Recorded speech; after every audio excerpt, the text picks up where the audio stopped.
Hello everyone, it is Captain Lieutenant Oleander of the KSS Loveboat, and I'm here today to do a video that I've actually been trying to do for a while, and just never have time, or it didn't turn out the way that I wanted it to, or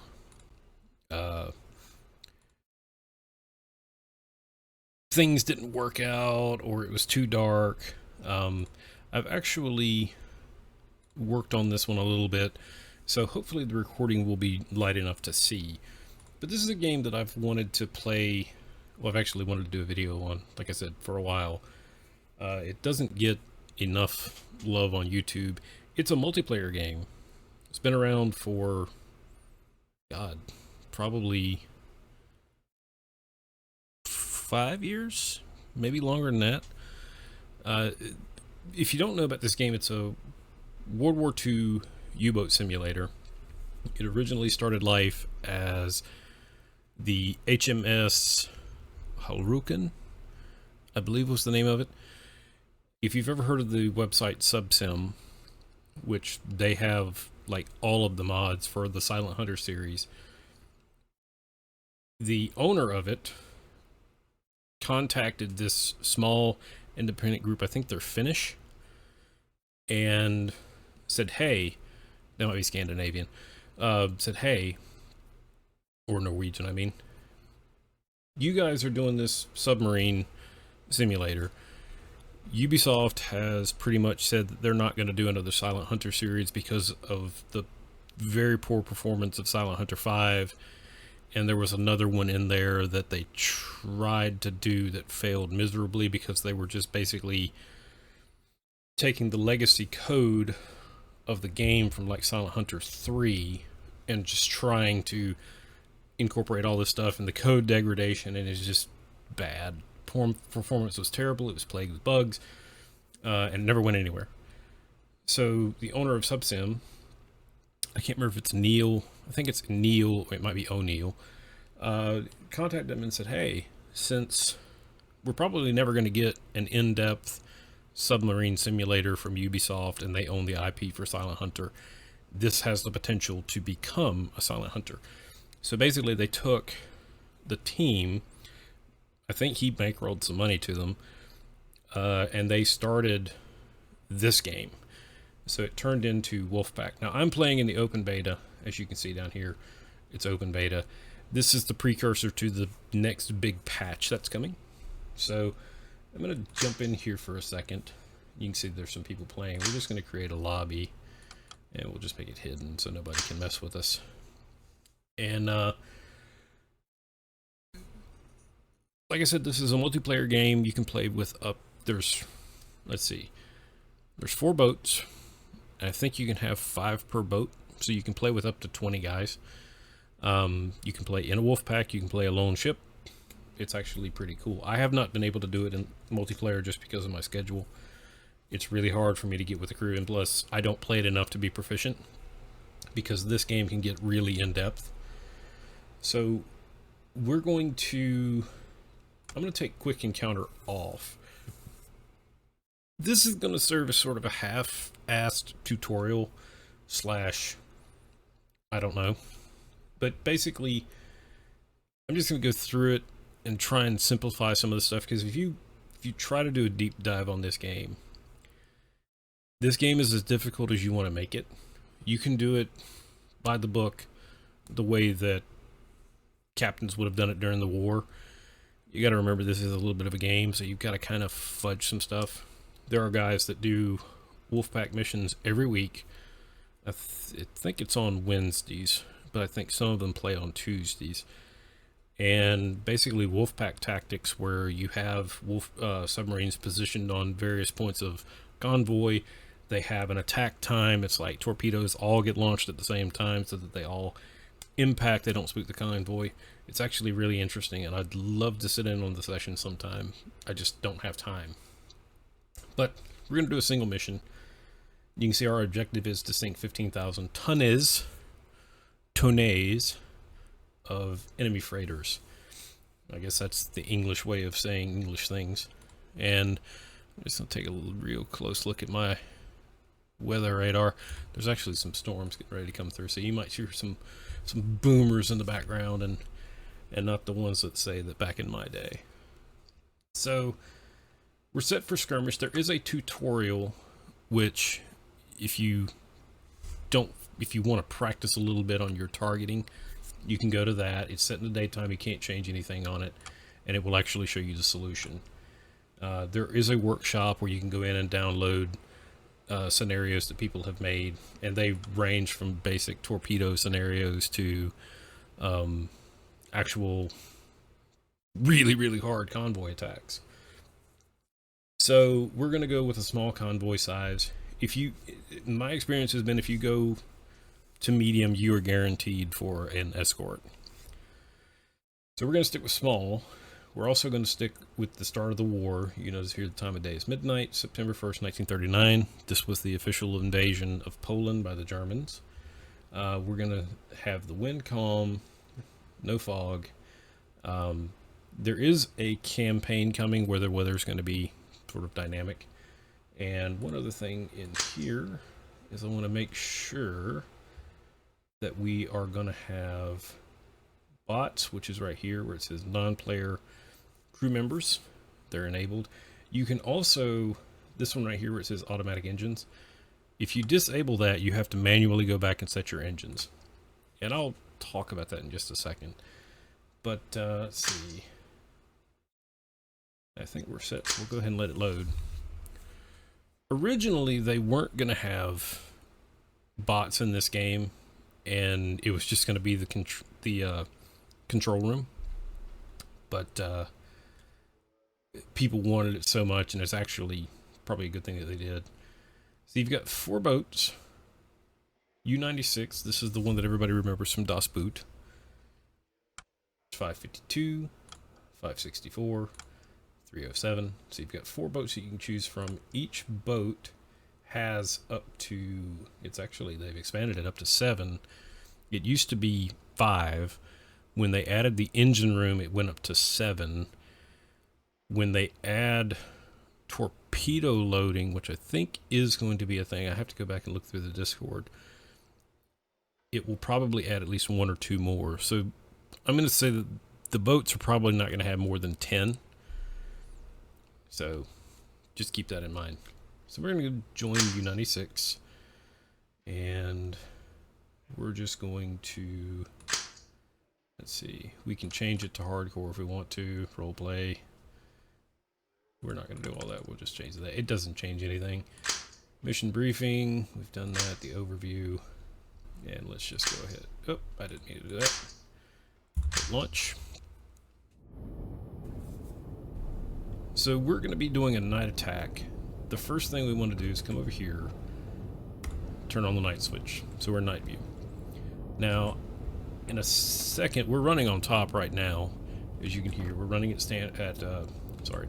standard speed would be normal U-boat or fleet boats. We're running at half speed, which would be normal speed, which is roughly 12.5 knots. We're on the surface. If you've played any of the Silent Hunter games, you know what all these gauges are. I'm not going to go through them. The main ones: shallow depth, deep depth.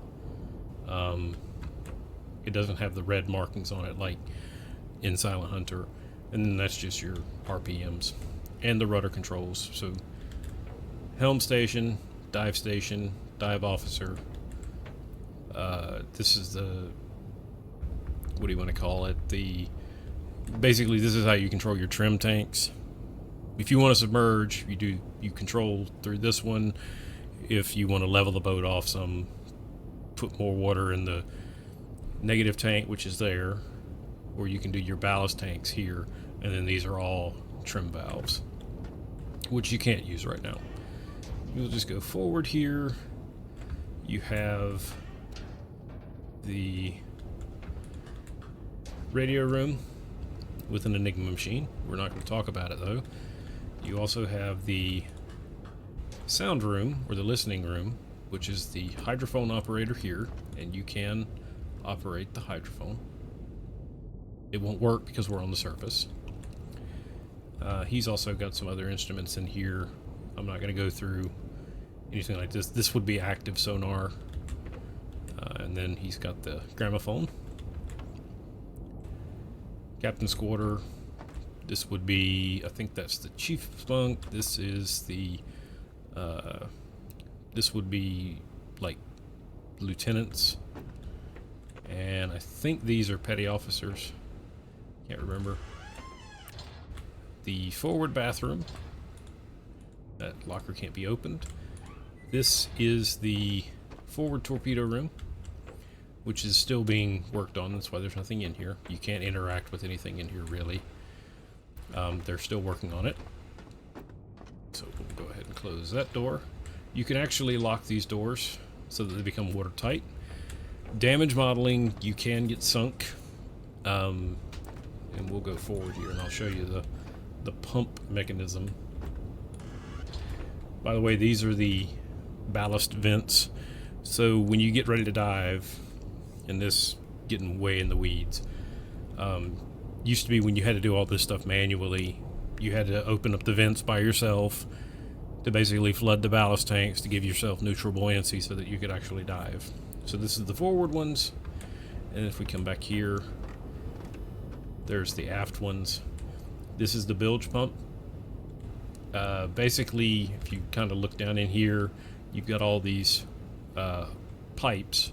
They go to various sections in the ship, or I think they all might be in here in the control room. If you ever watched Boot, they had a bucket brigade where they were bringing water forward, or they were actually bringing it to the control room and then pumping it out through the main bilge. Let's see here. This is the Echo Ranger. This tells us how deep the water is beneath us. We're set on... There's the range. Okay, we're set on hundreds. We'll go ahead and set it for thousands because I know we're deeper than that. So we're sitting over a depth of 160, 170, somewhere around in there. We go to 100, it's going to max out. Alright, moving backwards.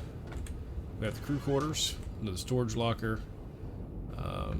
They've actually done a really good job with modeling this. There's another game called Crush Depth, and there's a lot of debate on that one. The fully released game is like $60, and it's not quite half done. And honestly, this is way more in depth as far as gameplay is concerned. There's still a long way from finishing that game. There's been a lot of controversy around it too. Crew quarters. I think this was some petty officer stuff, and I think there was some crew. The rest of the crew stayed in the forward torpedo room. Galley. This is the electrical cabinet. There's also another one in the officers' quarters, and that's the circuit breaker right there.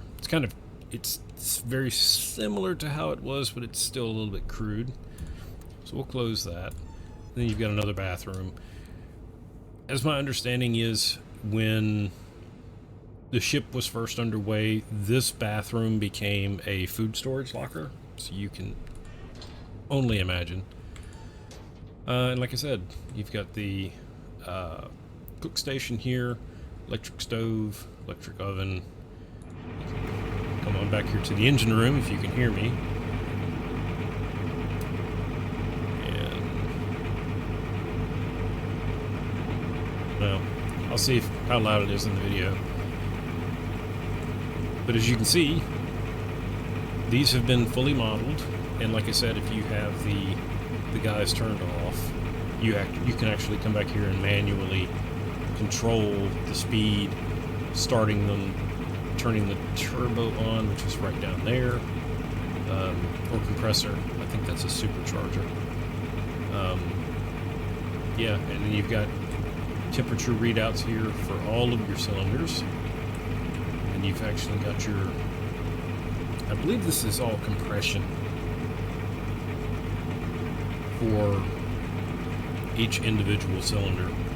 And then you can get right down to it, right here where these oil valves are. These are fuel oil, so you can actually tune each individual cylinder. to get maximum performance out of the engines. So it's really in depth. And then in addition to that, you've got your intake valves up here. This is the main intake. This is one of the vents to draw air in. So this would be your main air for the starboard side engine. And then your port side engine would be here, and then you've got the main intake right here, fuel tank right behind it. Should be the fuel tank gauge. And then you've got your other vents back here. These are the exhaust vents. So when we get ready to shut down, all these would be closed. And then these are some that are not modeled just yet.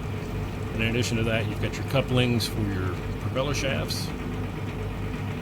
And then that's actually what they have rigged up to control those in game.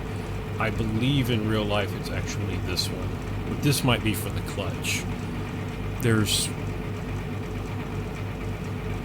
I'd have to go back and look through the book, but I'm pretty sure that one right there is like the manual version of this.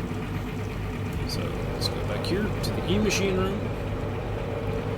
These are the electric motors right there and right there. They use battery power, of course.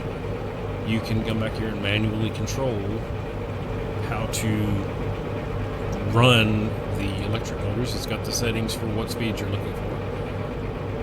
And all these gauges work. You can put too much amperage through the circuit, break the circuit breaker, and then you have to go up there and reset it. And as you can see the propeller shaft right there, and the other propeller shaft right there, and they're moving.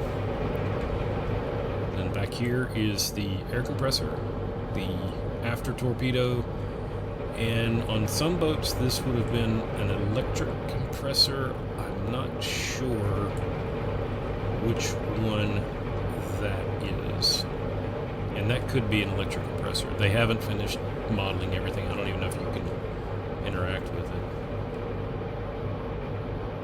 It's something electrical, so this may be the electric compressor. I think that is the extent of it. See more valves there. That is the one thing that Crush Depth has over this game, is that basically everything that is a valve, you can interact with it in the game. One thing I hadn't noticed before, this is your CO2 indicator. You can see that we're pretty well scrubbed. If you've played the game U-Boat, it is potassium, I want to say permanganate, but that's not right. It's basically a cartridge that you put in there and it scrubs the CO2 out of the air. So I had never actually noticed that before. So that's good to know. And then of course, depth gauges, RPM indicators. Go ahead and shut that. And let's get back forward.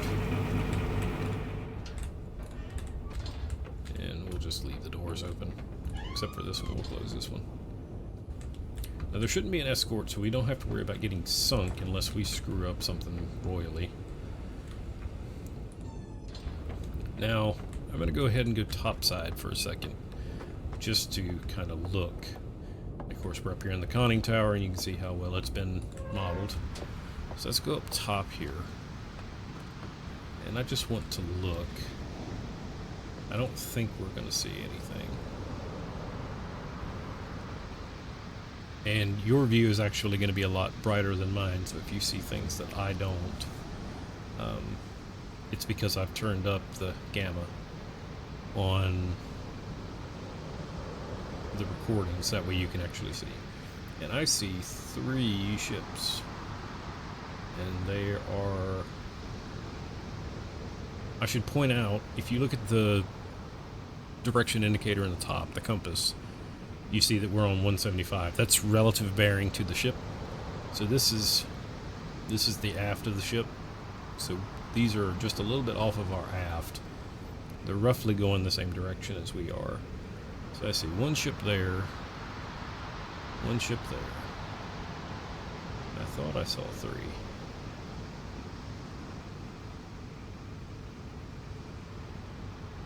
And maybe, no, I did see 3. So there's one there, one there, and one there. And at a guess, I must say that one has the potential to be a tanker. That's a merchant. That one might possibly be a tanker too. Okay, so we know we need to swing around, so F1, let's see, what bearing are we on? We're going 137-ish. Let's see, 137. One of the nice things up here is that they have added a lit compass and rudder controls. And let's see, let's bring this to 240. So let me order my guy to go 240.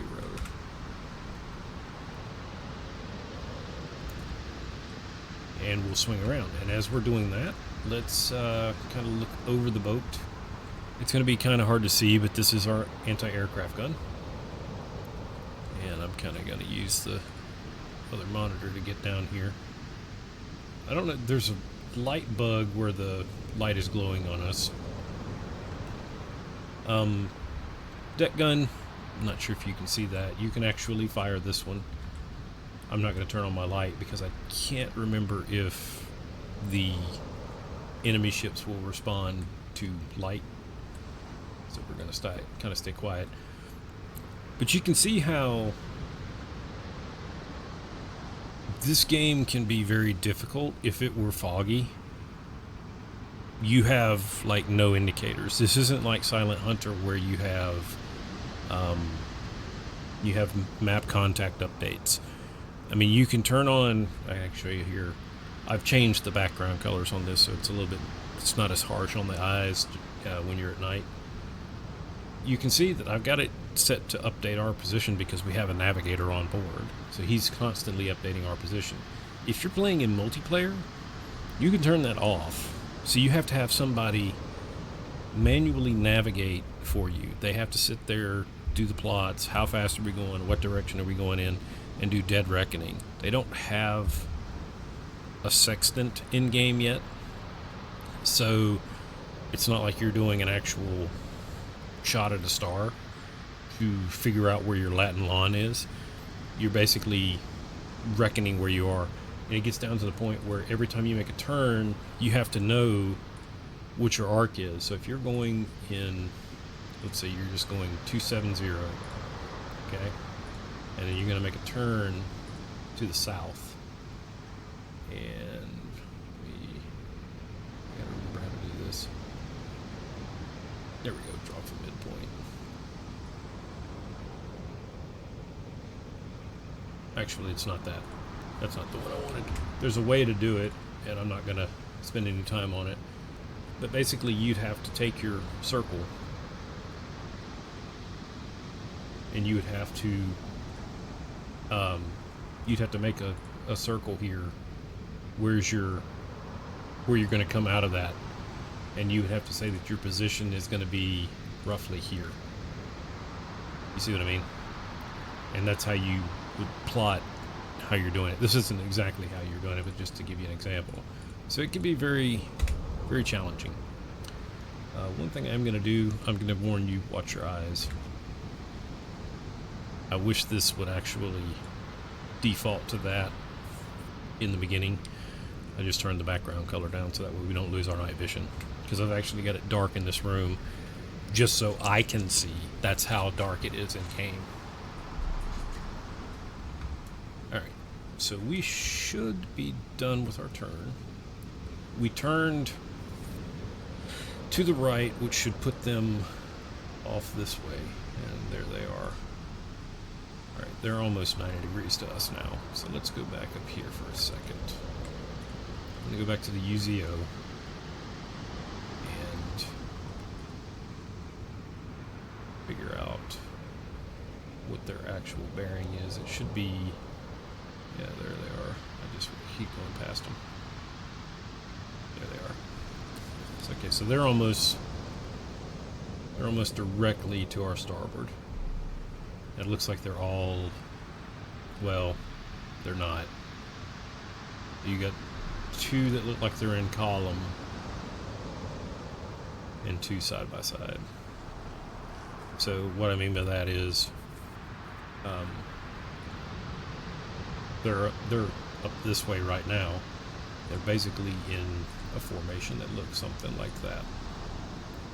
So you've got two that are in a column and one off by its side, and they're heading in this general direction. That's probably not the exact course, but it's fairly close. And they're probably, I'd say that they're probably 8,000 at this magnification. Probably 8,000 meters off. 8 kilometers if you want to get picky about it. We're going to go ahead and slow down to dead slow, because I don't want to overrun them, and I'm going to give myself some time to plot, which is what we're going to do right now. We're going to go down to the business section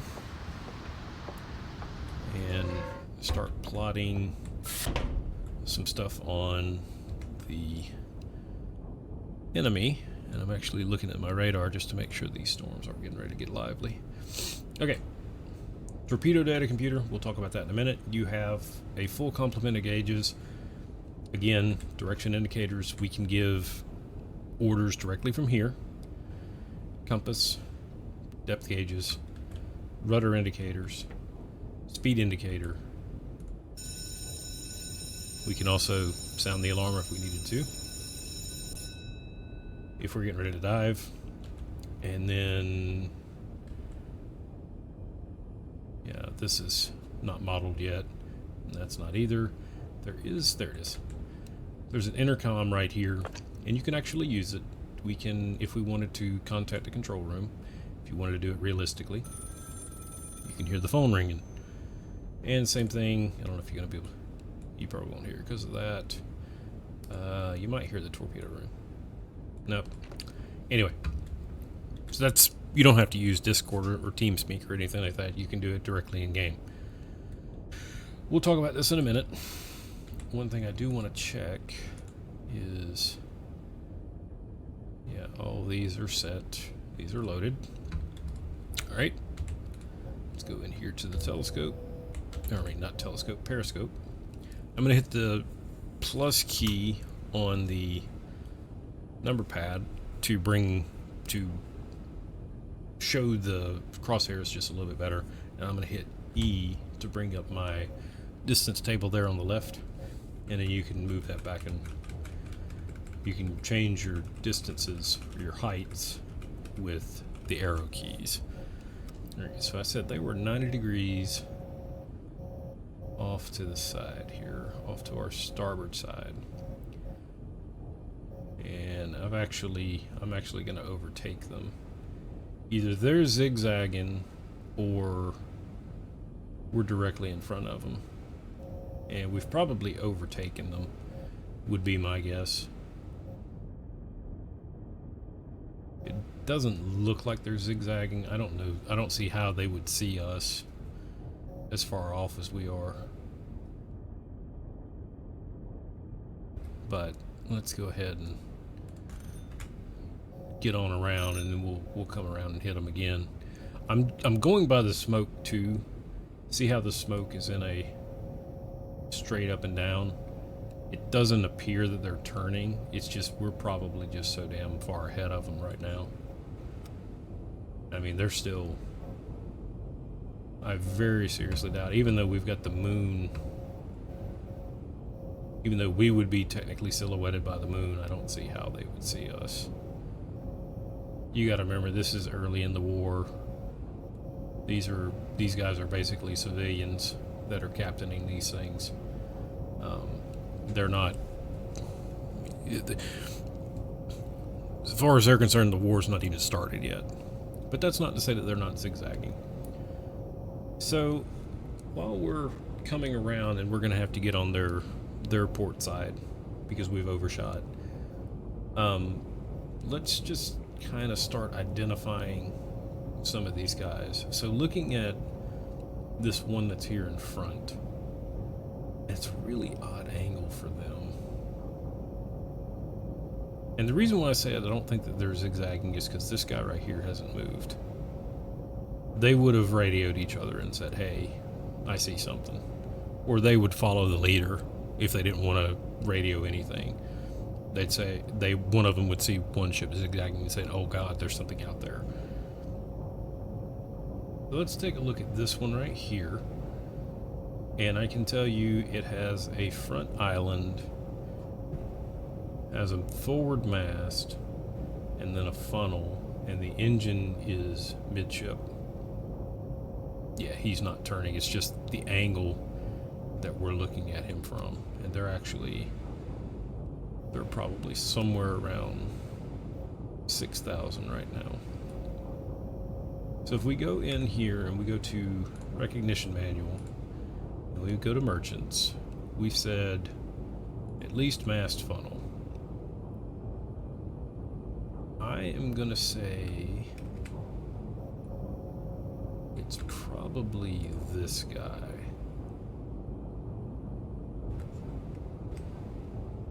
I think that would be a pretty good guess. Now, instead of turning to the right whenever I go to intercept these guys, I'm going to turn to the left. I just want to get some speed. I think we're pretty well beyond them now, so we can go ahead and we can bring it back down to dead slow. I just didn't want to run into them. You got to remember, I'll just show you here, if they're going this way, we're heading 240, which they're now on this side of us. I would say that they're, just at a guess, I would say that their course is probably more like that right there, more like 160. And I would put them somewhere about right there, probably a little bit further away. But they're heading in this general direction. Originally, I said they were going this way, but now I think that they're going this way, based off of what we're looking at here. I'll probably put it more behind us than they were. Okay, so this guy right here is going to be what we're going to focus this entire plot off of. Mast, funnel, center engine, has a forward island. You can actually just see right there where the crosshair is. The front of his bow stands a little proud of the deck, so he has a forward island. So we can go back in here, and that might not be him. It might be this guy, but I didn't see a gun mount. That's not to say that it's not there. You have to remember, something this game does very well is your eyes can play tricks on you. Like, looking at that ship right there, it almost looks like it's going that way. It almost looks like it's depending on how you look at it, it looks like it's getting ready to run into the other ship. It's actually because they're crossing. And it's just because the light is playing tricks on your eyes. I remember that was one of the things that I had to get used to when I first started playing this game, was how difficult it was to judge things. It's completely different from Silent Hunter. You're having to do all this manually. So I don't know. I think that might be, because I see a forward little island right there, and then another island, and then it goes flat. So there may be a gun mount on that one. So I'm going to say this is probably the one. But I don't see that as clearly, and I can't tell if there's a crane on the rear. We're going to add it, and I'm going to base everything off the funnel. And the funnel's roughly 9 meters. And I've got my scale set to 10, which is close enough. And what I'm going to do is I'm just holding the left mouse button. I'm going to come down to the funnel. Over on the left side where you see the little tick marks, it's going to be hard to see now because that ship's coming in. So right there. Each one of those is 10 centiradians. It is roughly between 15 and 20. I'm going to say it's probably 15. So the first number up there is 10, which means 3,600 meters, 36.7 kilometers. I'm sorry, 3.67 kilometers, which would be 3,670. And then the next one would be 18. I'm going to say he's roughly 3,000 away. And his bearing down at the bottom is, we're going to call that, his bearing is on 7. He's 3,000 kilometers away. So let me clear all this stuff up. And I'm going to go, bearing is 7. Just hitting number pad 7. And then 3,000 right there. That's where he is. I'm going to start a timer. And this is going to give us a rough estimate of speed. Okay? So we're going to go, 5 minutes is ideal, but we're only going to go about 3. So while that is doing its thing, I'm going to order our engines full speed again, and this time we're going to turn to 180. So we're going to turn due south. And I'm going to go ahead and lower the periscope down. Now, one of the things I'm going to talk about is there is an app that you can download off of Google Play. And let me actually pull it up on my phone here. It's called Wolfpack Calculator. And if you know the ship length and you know the time that it takes to cover a certain distance, you can calculate the speed. We can do that 2 ways. When we take our second observation, and it's going to be different because we're moving, but we're just looking for a generalization of what direction they're going in and roughly how fast they're going. We're not in a hurry. You can run right in there and just get a very, very rough calculation. If you're close enough to them, you can take a hip shot and basically hit them. I've done it several times. For the sake of this, I'm going to explain it just a little bit more in detail as far as what you can do to kind of help yourself. I'm going to make an assumption that these ships are moving somewhere between 160 and 150. Okay? I'm going to say that their course is somewhere in between these 2 lines. When we take our next observation, and we'll take it at about 3 minutes, somewhere in this, I'll just draw a circle. Somewhere within, let's just say 1500, somewhere in here within this wedge, they should fall. And because we know that it took them 3 minutes to cover that distance, we can figure up a rough estimate of what their speed is. Me having played this before, kind of knowing what these how fast these ships move, one other thing you can go by is the stack or the smoke. Okay, so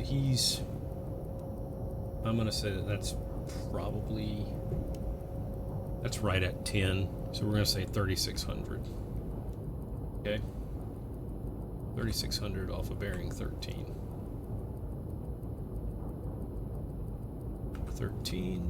3,600. I was close.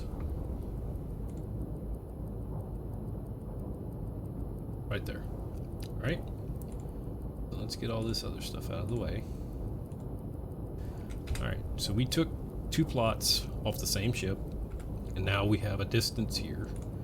So if we take, you can do it 2 ways. I mean to draw that. You can do it 2 ways. You can either do the circle.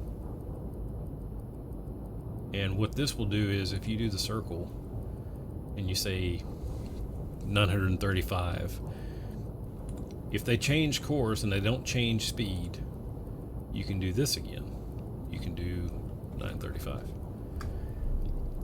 So if you have to submerge, if you know how fast they're going and you have to submerge for whatever reason, you lose track of them, you have a plot now that tells you every 3 minutes they've gone this far.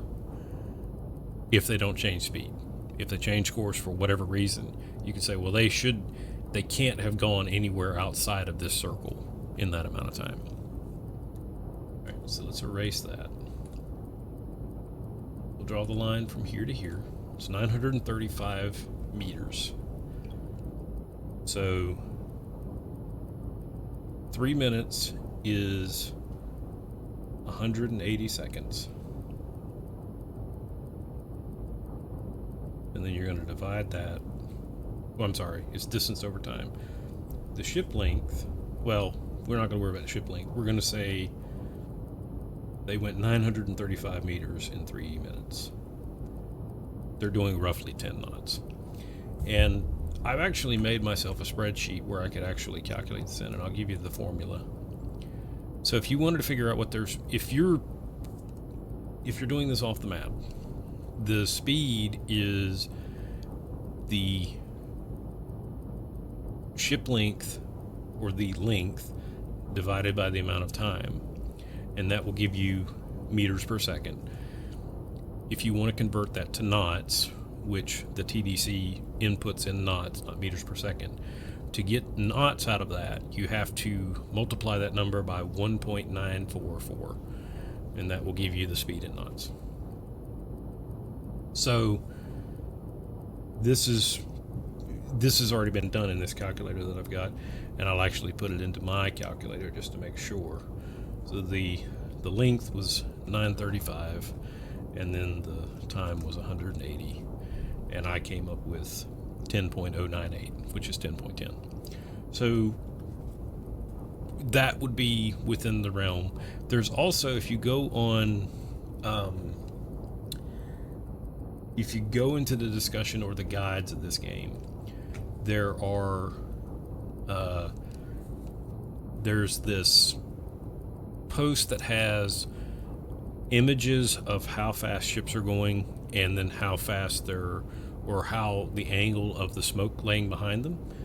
And I'm actually just looking at those images right now, and I'm going to the 9 knot one, and I would say that that is probably fairly consistent. And a good indicator would be to hold your crosshair over that, and you can just barely see the smoke, and that gives you a pretty good indicator. And I would say 9 knots is probably, 9 to 10 knots is probably pretty close to what they're doing. So let's get out of that. I need to change something here.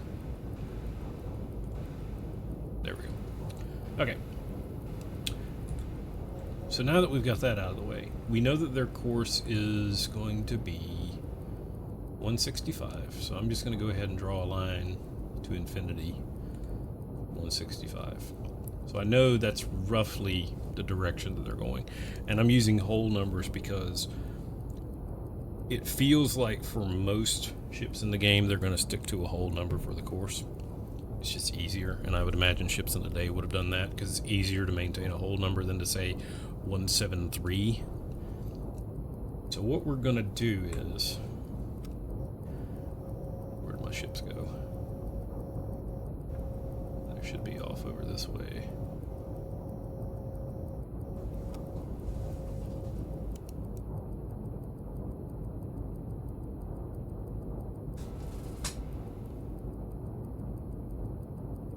Sounds like some tree limbs may have fell outside. Okay, had to stop recording there for a second because the storm was getting pretty lively outside, and check on a couple of things, and I've got laundry going and all that fun stuff. Let me show you what I did.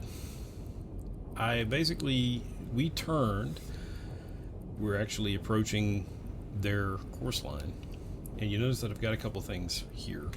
I'm going to go ahead and put us down to dead slow, and we're going to dive. So we're going to dive down to periscope depth. We don't have to night attack like this. We can do it all on the surface. Going underwater makes the gun platform more stable, so it just makes it easier. Plus, there's very little chance of us getting spotted if we're down below. And I'm actually probably should go ahead and order us to stop. We've got enough momentum to get us underneath the waves. Okay, so to explain what I did, we were going 180. What I have done is I basically went from where we were, knew what their course is roughly, and I wanted to do what was called a fast 90 intercept, 90-degree intercept. It's got a lot of different names, just like everything else. So basically we were going 180, which is irrelevant, and I know that their course is 165. I wanted to get 90 degrees perpendicular to their course, which would give us an intercept at 90 degrees, which worked out to be 75. And there you see, there's our contact information. They're actually really close, so let's go ahead up here. And they're off on 9 degrees. So there they are right there. Okay, you can just barely see them off in the distance. That's how far we've gotten away from them. The reason why I stopped is I don't want to get too far out of this range. 2000 has always been sort of my go-to for intercepts. You want to be beyond 1500 because you need to give time for the torpedo to actually run out away from the ship and activate, for the arming mechanism to activate, which I think it is 300 meters. But then you also have to figure in compression damage from the explosion coming back to your ship. 2000 is sort of a good number, anywhere between 1500 and 2000. You can go out further than that, but the one thing that I will warn you is in this game they model torpedo error, and they're not always a concise speed or it's not the same speed. It's not a constant speed. The torpedo speed can vary a little bit. They can wiggle a little bit from side to side. They're not perfect. If it gives you a time to intercept of 1:30, it might be 1:40, 1:50, 2 minutes before it gets there. So to keep that in mind, the further out you go, let's say you want to make an attack from 4,000, which is about the max range of these torpedoes. Actually, I have to go back and double check that. It might be 8 now. But if you want to attack from back here, I'll give you just a point on the line. So let's say you fired from right here. All right. Let's say that you fired from right there straight across, 75. Okay. If there is 1 degree of error, and I'll just say 74, and we'll go to the same line right there. If there's 1 degree of error from 4,000 meters, this is how far off you can be. 77 from that intercept line, you can be 66 meters. That's half of a ship length. That's the difference. That's the difference between hitting a shot and missing it. And that's saying that everything else is perfect. If a ship is 150 meters in length and your margin of error is 60 meters, there's a very good possibility that you're going to miss it. If your calculations are off, if the torpedo doesn't go exactly straight. Because what's going to happen is when we go to fire, you want to aim for there's 2 places that I aim. In rough waters, you aim for the bow. Reason why you aim for the bow is because the bow is going to be constantly dipping. And it's going to be, every time the bow dips in, it's more water pressure trying to push water in. There's a very good possibility that they're going to swamp. Not only that, as the bow gets heavier, it's going to get swamped over with water over the top of the deck. Calm water like this, or relatively calm, you want to go for the heaviest part of the ship, which would be right there under the engine room. And that's probably where we're gonna fire, just forward of the engine room, so that it brings the bow down with it. So if you took a 150 meter long ship and your margin of error is 60 meters, well, half of 150 is 75 meters. And if your margin of error is 66 meters, you have a guaranteed percentage, or not a percentage, but the length within that frame that you're probably going to have close to I'm not even going to say 100%, but like an 80 to 90% chance of hitting is only going to be 15 meters. I mean, you're basically trying to slip, you're trying to slip a torpedo through a keyhole. I mean, you're trying to get that kind of precision. So your best bet is to get closer. Closer you can get, the more chance that you're going to have, because let's just say, let's clear some of this stuff out of here. From this, let's say if we shot from 2,000 meters up course 70, and we'll say 75. We'll say, oh, there's 74. All right, let's just do another one here at 75, and put it right there. It's going to be roughly the same. Well, it'll be half. Yeah, I know you probably heard that. We go here. You can see that it's roughly half of that. It's down to 35 meters. So if we're firing within a range of 75 meters, we take 35 of that, which is just a little bit over half. You still have, what is that, 35? You've got 40 meters instead of 15. Your chances of hitting something go up exponentially. So that's that. I don't want to mix up my line. I can't delete that one without deleting the circle. Okay. So the ships are coming to us. And basically, this is pretty good. I'm going to go ahead and take a estimate on them. I'm going to reset my clock here because it's been about 30 minutes. Well, actually, we'll wait till 25 and then we'll take another guesstimate here. And that'll give us a pretty good indicator of the speed. So we're still set on that right there, and I'm going to say he's probably 36 again. We'll go ahead and call that bearing 22.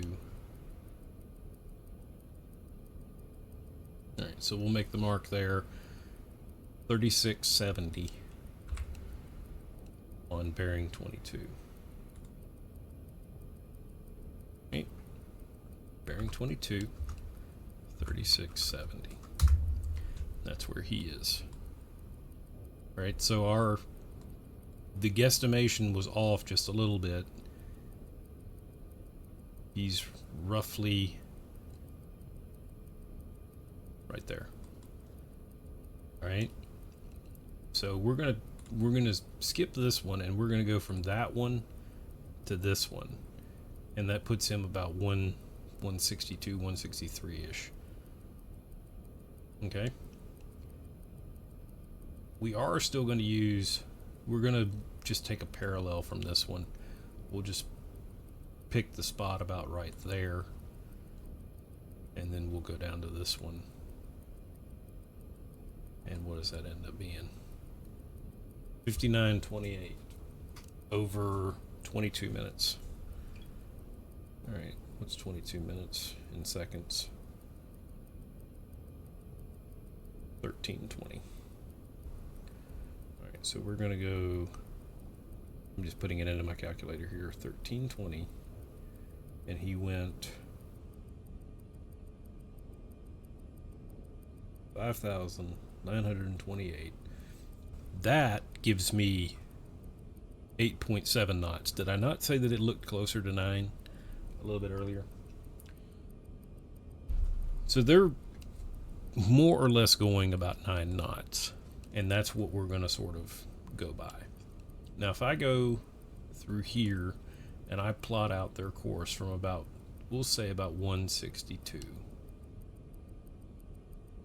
and I don't know how in-depth this game gets as far as they might be drifting a little bit. They may not be exactly keeping the course. So we're just going to say 162. Our distance is, we're 1890 to our original line, and we're 23 to 2340 to the other one. So we've got a distance here, a difference of about 400. We're within 400 meters of where we were. Okay, so we're going to split the difference, and we're going to, when we aim, we're going to say 2200.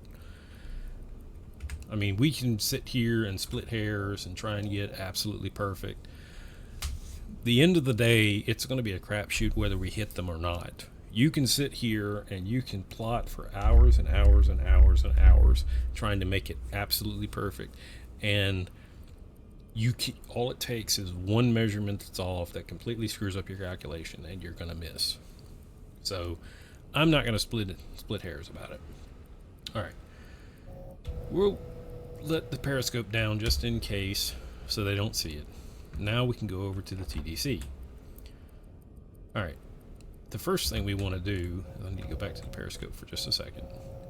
I'm going to set my periscope on 0 so that both of those zeros line up, and we'll talk about the top line here in just a second. All right, exit out of that. So impact angle, this tells you what your torpedo is going to strike the ship at. Target speed, we said we're going to guess about 9. And I think that's pretty close. And I'm actually going to take a measurement here in just a second to verify what they're doing. The torpedo depth, because we're set to impact pistols, is going to be 0. We can actually go just a little bit beyond the waterline. What's the draft on this one? It's 3 meters. Yeah, that's going to be rough. That's the other thing that you have to remember. Torpedoes, if they're modeled correctly, they had a tendency to vary depending on the sea state, depending on how accurate the steering mechanism was in the torpedo. They could vary depth a couple meters. That's a shallow draft ship. We're just going to leave it at 1, which is basically going to be a surface runner. The gyro angle, this is the angle that as the torpedo leaves the ship, which way it's going to go. So as you can see, as it's set right now, 0 would be from the bow. It's going to go off roughly, looks like 338.3. So what that means is, and I didn't mean to do that, if we were to shoot from here, the torpedo would go off roughly right there, 338. All right, and you can actually see it on the top line there how it's updating. That would be 348. Sorry. All right. The target heading, this will fill in once we track it. I mean, I can set it manually here, but I'm not going to. Angle on bow, this is from the enemy ship to our ship. We are setting up a future attack. We're not going off of where the enemy is right now. This is where the enemy is going to be when we fire the torpedo. This is the difference between the German U-boats and the torpedo computer that were used in fleet boats in the U.S. Navy. The fleet boats in the U.S. Navy, you would actually set it off of where you would put in all the data that you had at that moment in time, and it had a position keeper. And basically what it would do is you'd put all the data that you had into the computer, click the button, and the torpedo computer would actually track the target. You didn't have to aim with the periscope, which is something you have to do in German U-boats. And the reason why I say that is you can set it up manually where you don't have to use that, but you're shooting blind. You're basically guessing at all of this.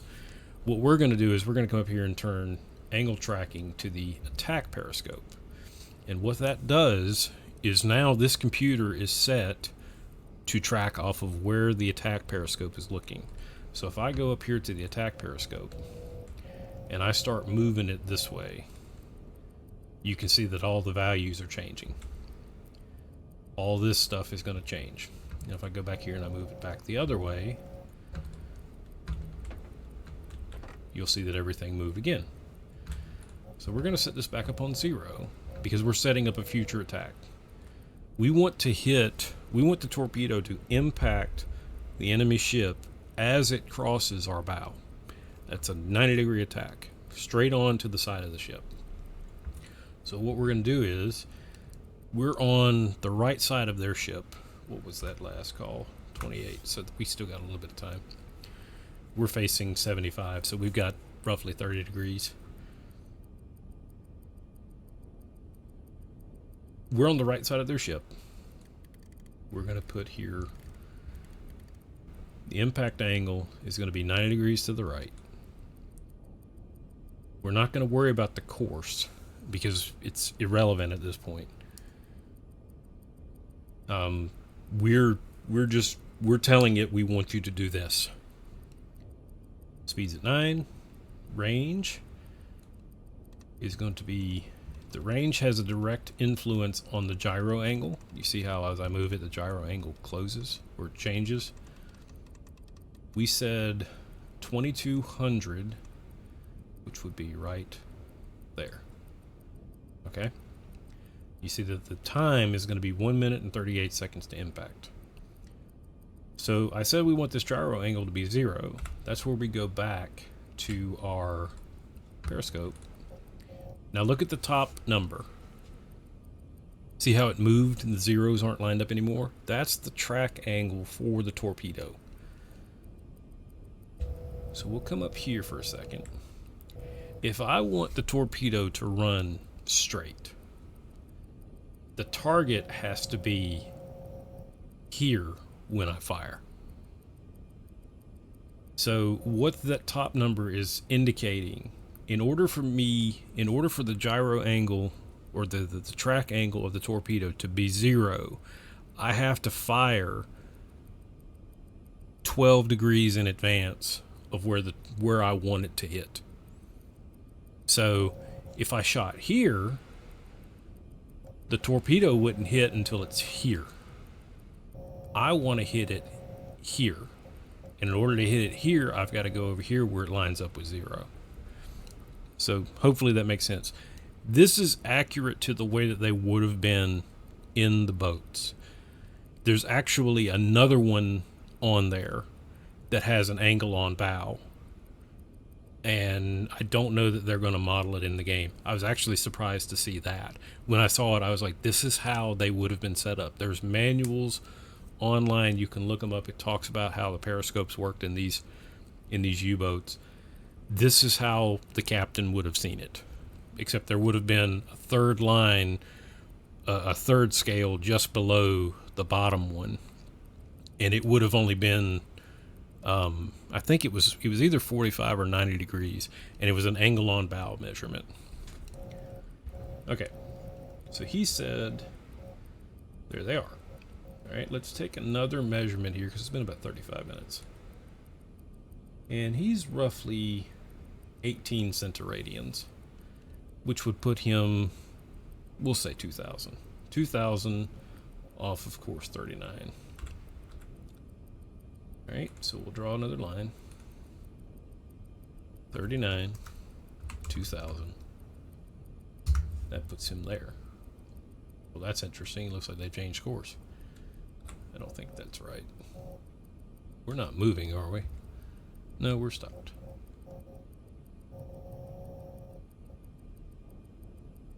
When he puts him at 18, maybe they are. Maybe they're coming to me now. Oh, that's going to be interesting. Let me look again here. If they were up here, that would be 27, 28-ish. And we also have to accept the fact that that may be the wrong ship, because now that I'm seeing it, it looks like there's a second mast right there. There is. So it's mast, funnel. Alright, easy enough. It's one of those things. We're going to remove this one. And like I said, I didn't think that it had that gun mount. So we'll clear that and we'll go mast, funnel. We know that the engine is a midship. And there's our ship. And that actually looks closer to what we've got. Well, I say that. It's missing the front islands.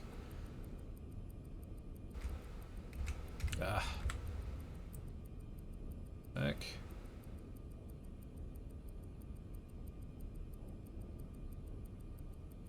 That might be aft. No, it's mid. It's mast, funnel, mast. That's what it is.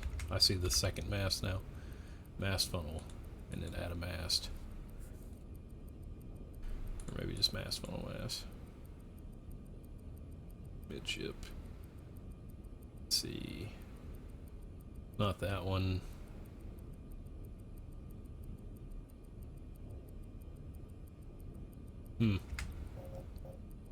We've still got time. We've still got a good... Yeah, we've still got time. We've still got 20 degrees to figure this one out.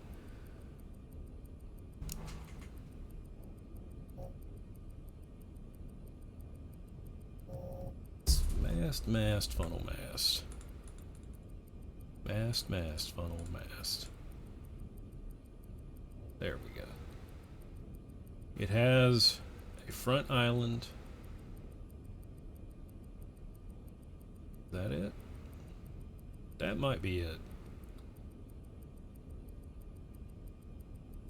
I think that is it. I'd be willing to bank money on that one. Okay, funnel height on this one is 20 again. 18, he's 2,000 away off of 48.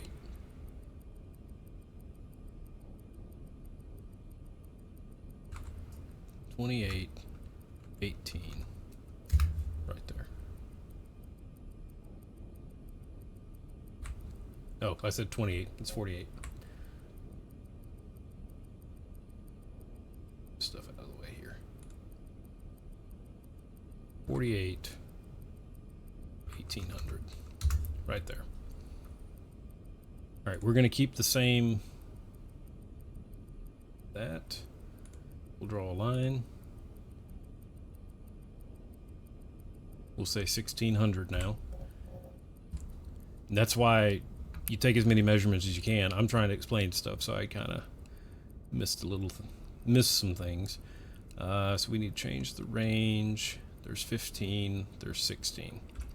All right, we're going to take one final speed measurement. And what I'm going to do with this one, because we've got just enough time to get it, is I'm going to reset my clock. And I'm going to start once it starts crossing the bow. Once that line starts crossing. And we're just going to time it. We know how long this ship is, so we'll take the final speed measurement to verify it. And this one, probably going to take about 30 seconds. So let me get the calculator back up here.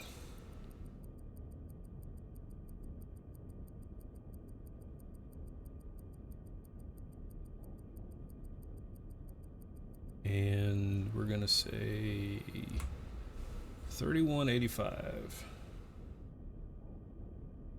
And what was the ship length? 137. 8.3. We're going to call it 8.5 to give for the margin of error. You can do all of this stuff here from the same thing, and I'm just going to do it here so I don't have to move. We'll just go 8.5. Time to impact is going to be 1 minute and 7 seconds. We've got 10 degrees before we have to fire. We don't have to open up the tubes like we did in Silent Hunter. Now, you might be asking yourself, what are you going to do about the other ships? Well, that's a good question. I'm going to hip shot on those. You can sit here and you can plot every single one of them, and you can go back in and adjust a TDC for every single ship. I've done that before. It works. For this one, just because I'm doing an overview, we're just going to shoot from the hip. I know that that ship back there, if I identified it, I'm going to say that that ship, if this ship is roughly 1,600 away, I'm going to say that that ship right there is probably between 17 and 2,000, between 1,700 and 2,000 meters, and I'm going to say that this ship right here is probably about 14 from the impact spot. You can sit there on the map and you can figure out exactly where they're going to be. For the sake of this, I'm going to roll the dice a little bit. Now that's not going to be a good target because he's going to be passing behind this ship as they get close to zero, so you're not going to be able to hit him. So I'm going to shoot this guy right here. I'm actually going to shoot one out just a little bit ahead of him, and then we'll just hip shot on this one and see what we get.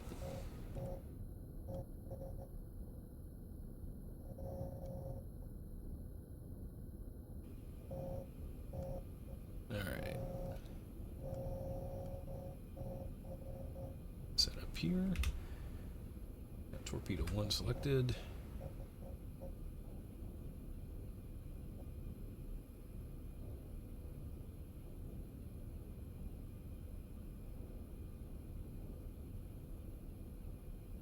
I think I'm going to put...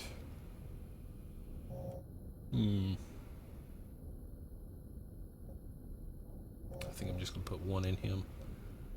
I'm just going to hit the space bar to fire it.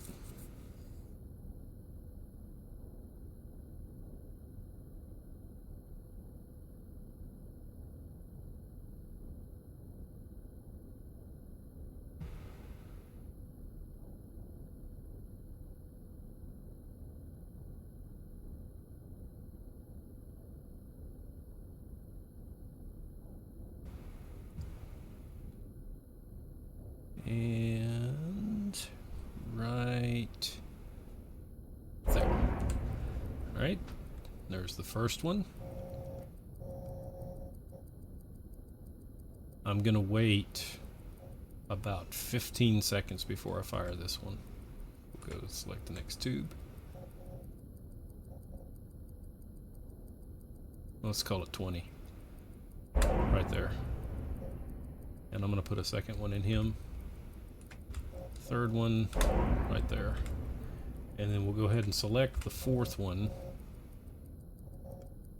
and we'll aim right about there. Okay, all four are away.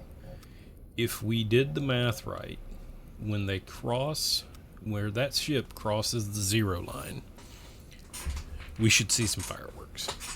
Now, I'm not going to be embarrassed if I miss it because I'm doing all this stuff on the fly and trying to explain things. I'll be happy if I hit one because I'm not sitting here figuring where we're going to impact. It looks like they may have slowed down just a little bit, so that could have an intercept, or that could have a negative effect on... You know, we could have been off on the speed. We could have been off on the range. We could have been off on this. Everything that you're off of, your margin of error gets greater. If you're off by half a knot, if you're off by, a couple hundred meters, if you miss this or miss that, or you don't have your gyro angle, the angle on bow set right, I mean, you can miss. All right, 149. You see, we've already gone past that. We may miss him. I'm actually going to turn that off, and I'm going to take one more measurement. And I'm curious.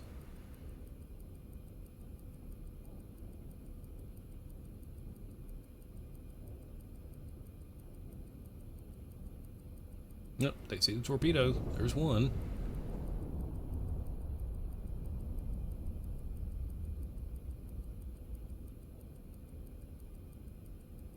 He sees it.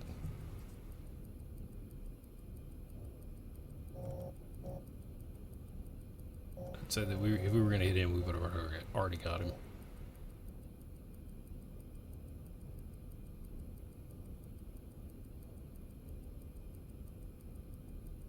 Alright, let's reset that.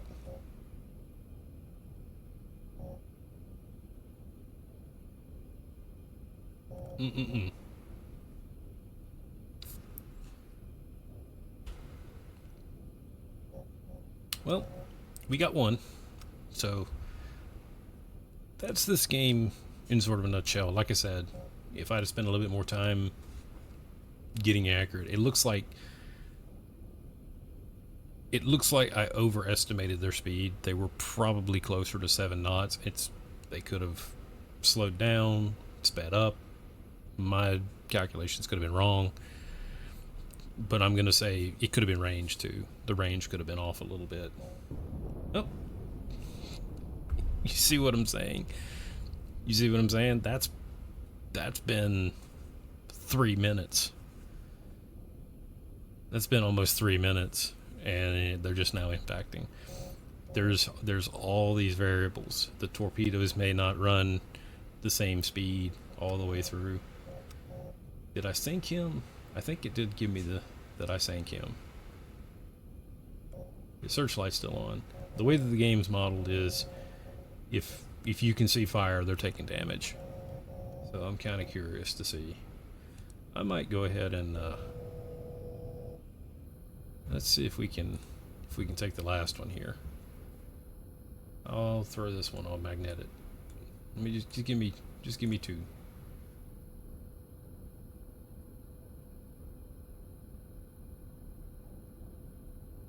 Cancel that one. Give me 2 torpedoes. I don't care which 2.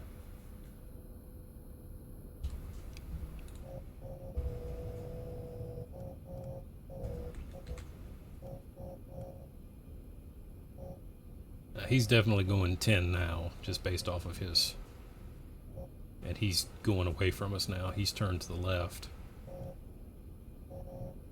I think he's going to go down. We'll sit here with him for just a bit. But you see what I'm talking about, how little variables can change it. You can have a perfect setup and it could be that the torpedo just didn't run straight. Considering that I took hip shots, I did some rough calculations to kind of get it in the ballpark. If my range was off a little bit, that could have been the difference. If the speed was off just a little bit, that could have been the main difference. Like I said, you can sit here for an hour trying to get everything perfect and still miss. Now he's moving away from us. I'm curious to see if this ship's going to sink. There's no time compression in this game, so I can't speed anything up. You're stuck with it in real time. I didn't see a gun on that ship either. So, if this ship doesn't sink, can I see my log? It didn't give me the log. I know it came up, but I don't know if there's a way that I can shoot. Oh, there it is.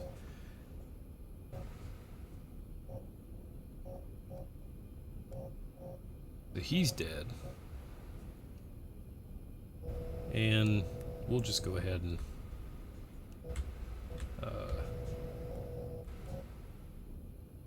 we'll call it there. We got 2 of the 3. If I wanted to, I could go after him, but he's going to be zigzagging for a little while, and it's not going to be worth it to try and chase him down. That's just kind of a rough overview of this game. It can be a lot of fun when you play it with other people. I've seen plenty of videos of people playing in multiplayer. It can be pretty chaotic. I would say 2 of the 3, considering how crude I was doing the measurements and in the middle of trying to explain everything. I'm happy with that. That was almost 12,000 tons. The goal was 15. I mean, I could break out the deck gun and go to town on this guy, but it's not really worth it. And they haven't detected me. I mean, in reality, what you would do is you would kind of let them get away, and you just shadow them, wait until they got back on a steady course. They would zigzag for about an hour, wait till they got back on a steady course, and then go back after them again. But we're not going to do that. I'm going to accept the fate that we got 2 ships, and I'm just going to go in here and check for a second. See if somebody logged. He didn't. I know there's a way to check the ship's log in here, but I can't remember which one it is. And it doesn't give it to me in the chat thing. So I'm going to call it there, and I'm going to say that was a success because we hit 2 of the 3, even though we didn't get 15,000. I'm happy with that. And if you want to see more of these, let me know, and I will see you next time.